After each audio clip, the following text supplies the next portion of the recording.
I suggest for this evening's talk, just listen to it like you might listen to a story if you're sitting around a campfire. So the suggestion is to just relax as far as possible, and maybe you can imagine you're just lying in the bath after a hard day's physical exertion and just relaxing and just letting experience wash over you. So what I'm going to try to say, I kind of see it a bit more like a poem than the talk as such. And as you know, poems sometimes just an odd line will catch us, something will catch us, something will kind of connect with us. And so the invitation is simply to, sort of to receive what I have to say in that spirit, really. So just let your intellect quieten down as much as possible and receive it in a way through the body, into the body. So I'm just going to try to say something about ritual generally to begin with. And one of the reasons for that is that I'm really aware that quite a number of people, when they make contact with Triratna, they do an introductory course, they start to kind of move into getting more involved in the institution of Triratna, in the Sangha. Some people, when they meet ritual, we never see them again. And that feels quite... to me, that feels a real loss. And so I'm kind of curious about why that might happen. Well, certainly for me, I suppose I'd like to just suggest that ritual is actually something that we are partaking in all the time.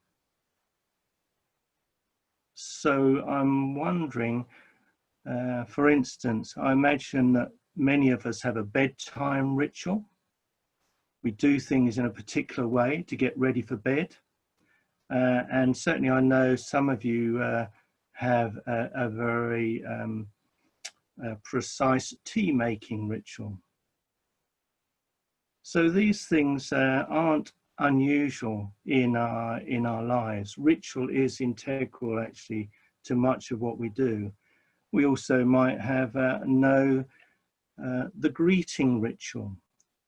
We have different ways of greeting, dependent on our situation and where we are.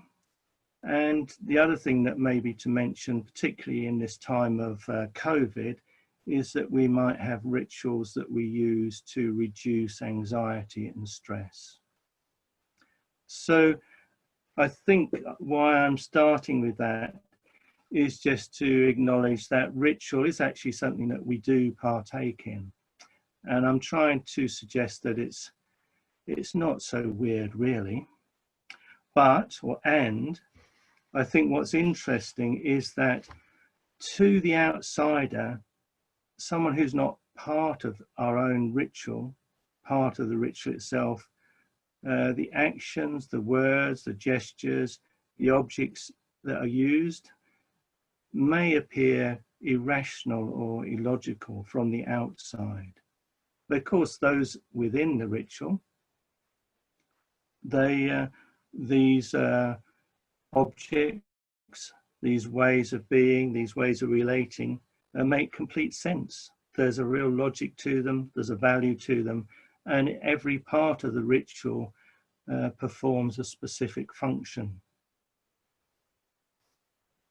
So I think it's partly important to recognize that, are we inside or outside the rituals that we're looking at? And the more we can, particularly within Triratna, the more we can actually step within the ritual, we start to discover that kind of internal meaning that we can only really know by participating.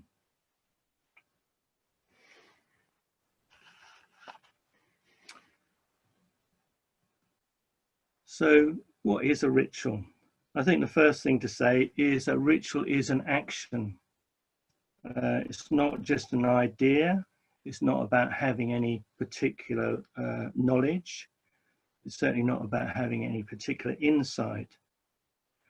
But ritual is consciously enacting as if. It's an enactment of meaning, of value. This is really what we're doing in our rituals within Triratna. And within Triratna, we have actually 3 different types of ritual. And I think it'd be really helpful to just recognize what type of ritual we're partaking in, because just it's helpful to know the different types of meditation. It's also very helpful to understand the different types of ritual. So within Triratna, we have 3 types of ritual.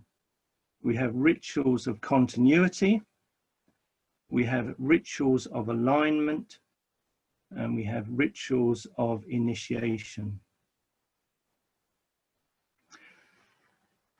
So the rituals of continuity, well, we have our festival days, we have points in the calendar which we connect to on a regular basis. We connect to the full moon. We have ongoing, every time we meet, we salute the shrine, we recite the precepts, we connect it back, we create this link of continuity between the historical Buddha and our present experience. And our rituals are also continuity or part of a particular tradition. So our rituals, in some rituals, these provide the continuity of practice. So that's rituals of continuity, but we also have rituals of alignment.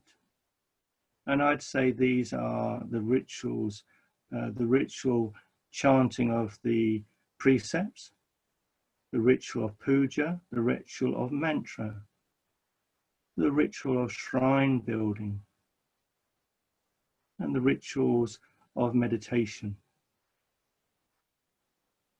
So just to give you the last element of ritual, that's the rituals of initiation.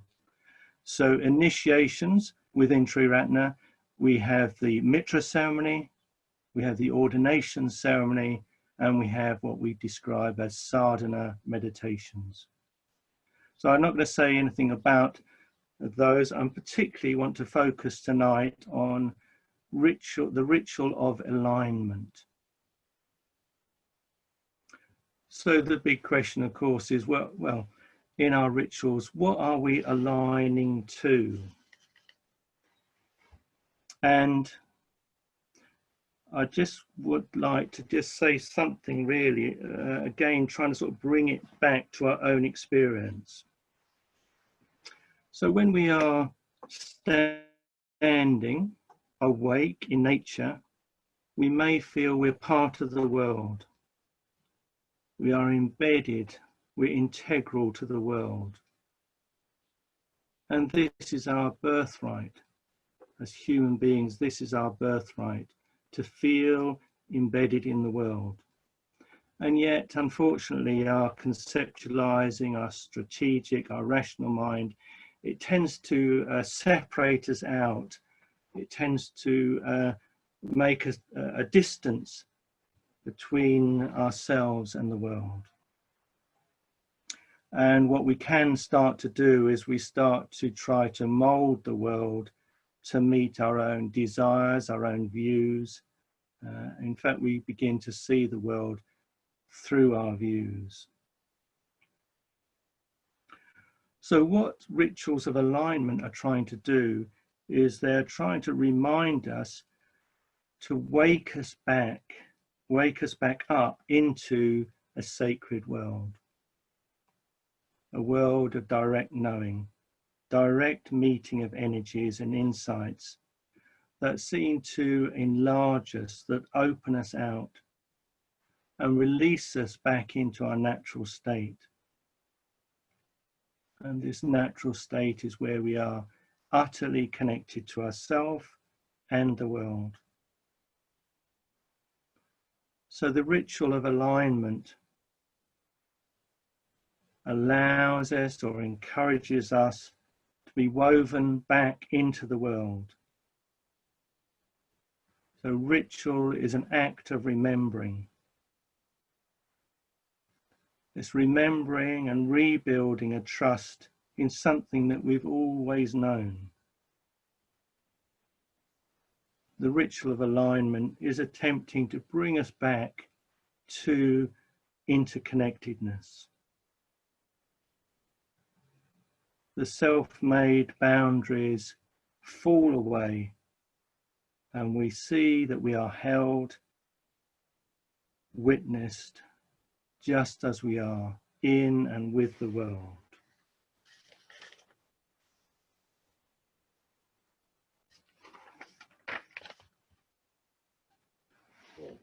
So one of the things that ritual does is that it tries to address the central problem that Sangharakshita identified. What he described is, he said, the central problem of the spiritual life is finding emotional equivalents for our intellectual understanding. So through our rituals of alignment, we are enacting to evoke an emotional response. So we are moving our whole being in relationship to the territory of the Dharma. Rituals of alignment are acting upon us so that we can enter what's called the ground of faith in the Dharma. And it's said that this ground or territory or field even has three particular qualities. So the first ground of faith is the ground of longing. So rituals of alignment help us to recognize our own longing. Those energies that are calling us deeper into our life, that we intuitively know are there. There's something beckoning us, wanting to live through us. We can taste it, we can feel it, even see it.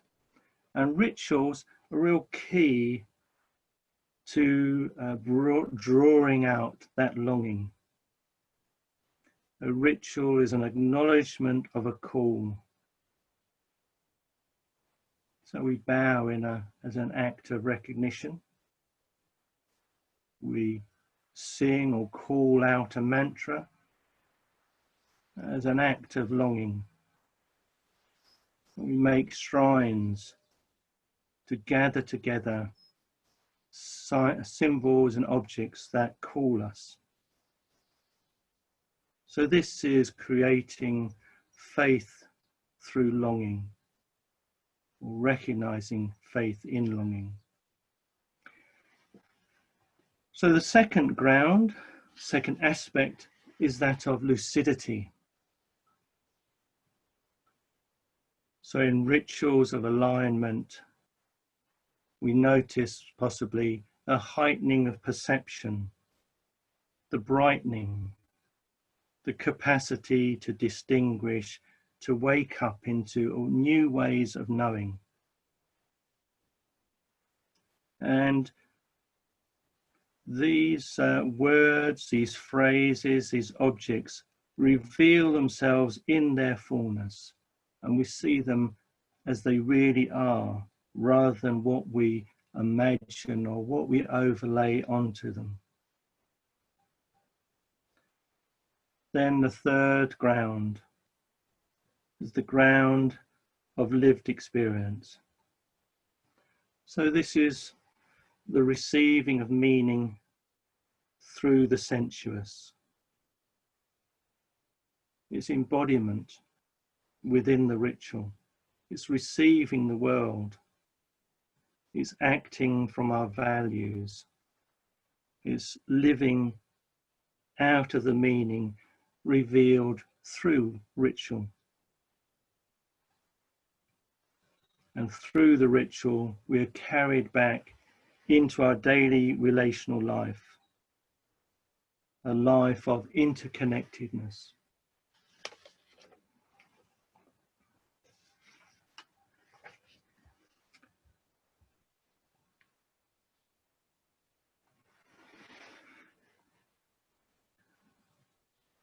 So ritual is a really integral part of the spiritual path, engaging with spiritual practice.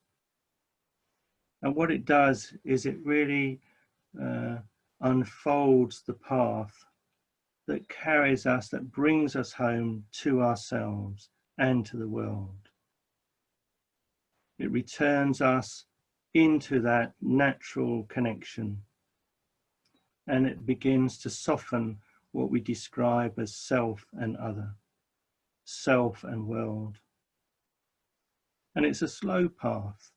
It's a path of discovery and hopefully revelation. I'm just going to read a little section from somebody called Tom Cheetham.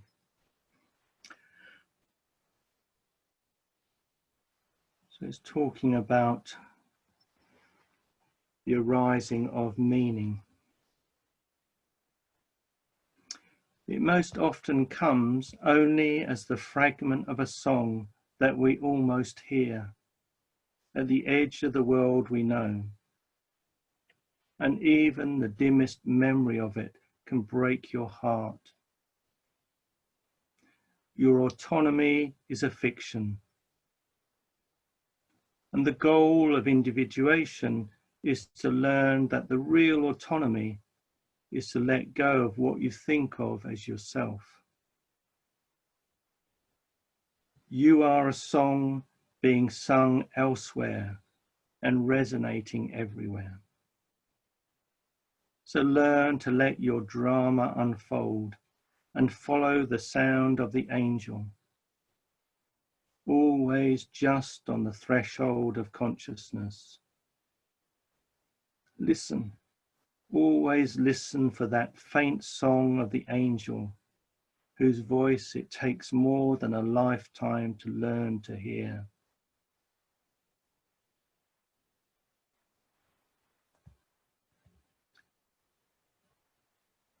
So in our rituals of alignment, we are learning to listen to our call,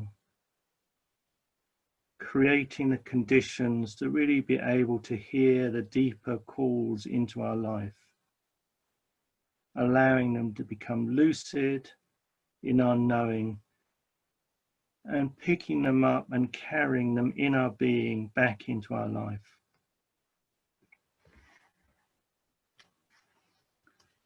Now, in the rituals that we perform, we have this phrase, going for refuge, a very familiar term. And we have this word going. And I just would like to suggest that sometimes we can have that sense of going as not picking it up in a very useful way. So if we aren't careful, we might see ritual as transporting us, as leaving behind our life. It could be going in the sense of leaving the house, shutting, even slamming a door behind us as we head off into our new life. So it can have this connotation of leaving behind, moving away from, even abandoning or rejecting our home. And I think it's particularly true of the home or the house of our body.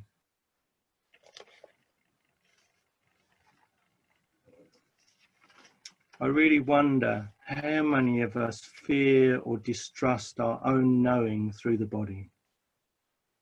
How many of us carry the wounds of disappointment and distrust in the immediacy of embodied knowing? I wonder how many of us have been shamed out of our bodies,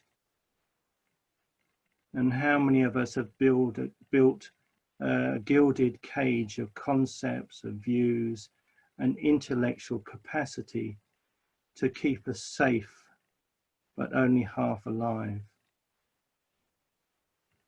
How many of us feel isolated from a world of interconnected abundance?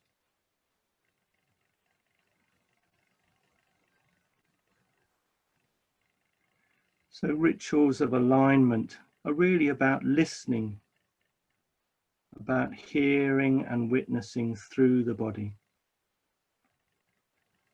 The immediacy, the intuitive knowing of our bodies is key to ritual. There's a teacher I really respect, a meditation teacher called Paramananda, and he talks about meditation. We could talk about the ritual of meditation as making time to discover what it is that is wanting to come into the world through us. So rather than meditation as being something we are doing, it's actually meditation as the practice of receiving and making visible, bringing aliveness to that which wants to be known through us. So this ritual of alignment, in a way, is a letting go of the fiction of who we are, to discover the voice of the angel that invites us back into our relationship with ourselves, a relationship with the world, a relationship that we may have forgotten or that has been obscured by stories about who we are, how we should be. There's so many of these veils that obscure our essential, our creative, our spontaneous and empathic nature. So this is one of the main rationales, and one of the main outcomes, I think, of rituals, is that it opens us to see past our veils and honors that which calls us, so that we can live out of that, so that we can revere that which we long for.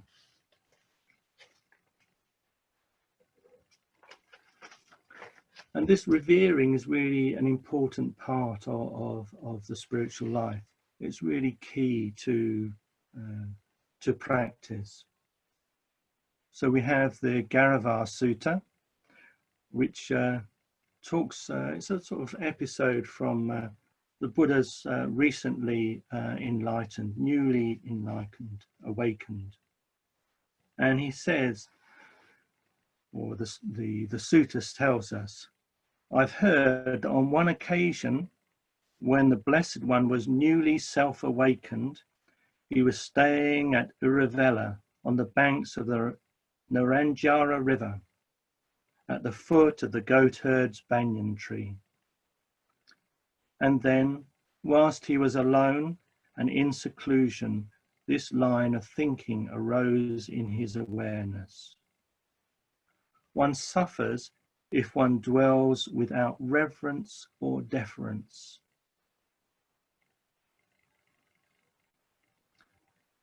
So the Buddha knew this need for reverence.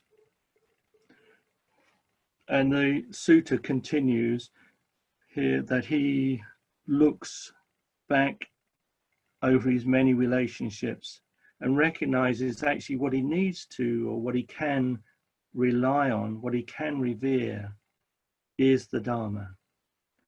What if I were to dwell in dependence on this very Dharma to which I have fully awakened, honoring and respecting it? So I thought I'd introduce that, or read that little bit, because I think the Buddha tells us that we suffer when we lose the sense of being in touch with, in alignment to something more than our imagined constructed reality, our constructed identity.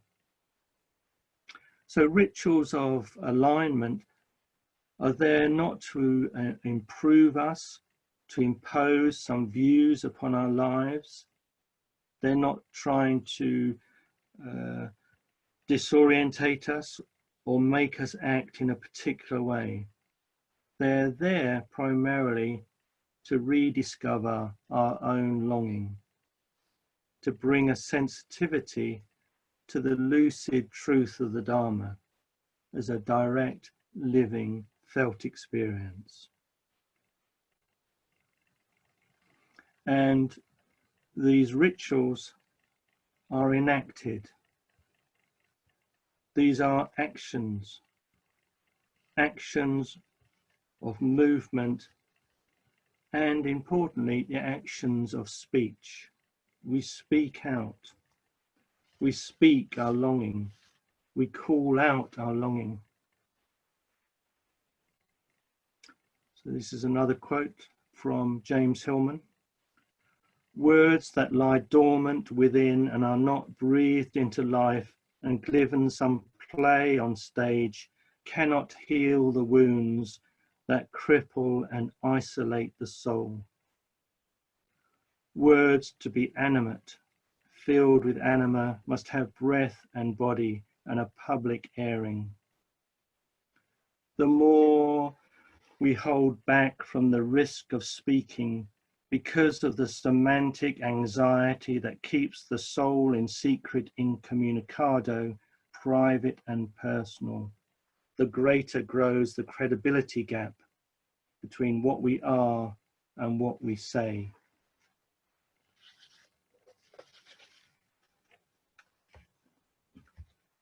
So this brings me to the key, really, regarding ritual.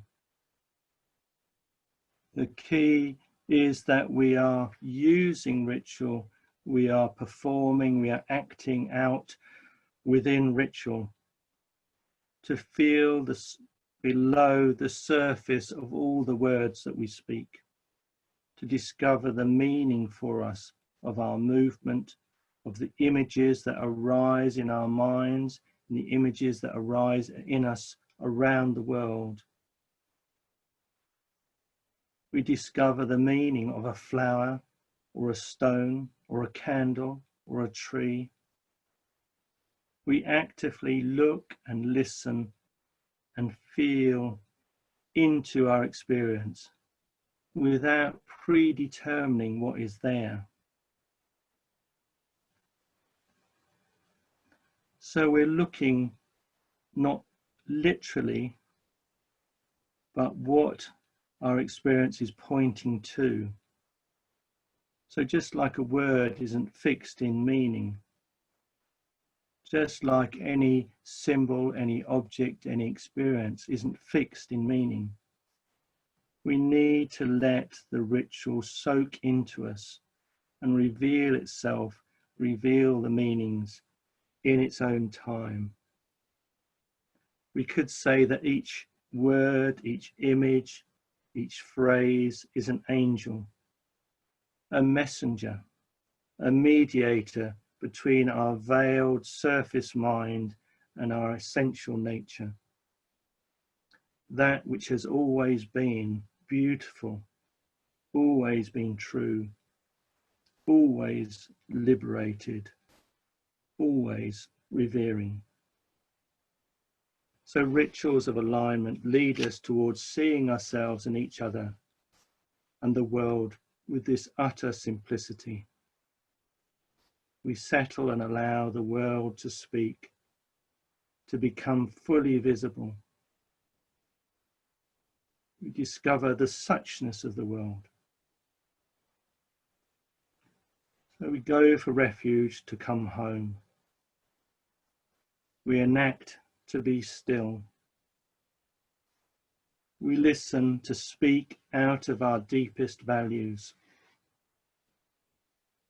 We become an individual and discover we are utterly interwoven into the world. So rituals of alignment create a supportive container that allows us to relax into existential insecurity, knowing that we are held in a supportive matrix of conditions that we have co-created, that we have built together as a Sangha for the benefit of all. I'll just finish with a poem. A well-known poem by Rumi. Out beyond ideas of wrongdoing and right doing, there is a field. I'll meet you there. When the soul lies down in that grass, the world is too full to talk about. Ideas, language, even the phrase each other don't make any sense. There is a field. I'll meet you there.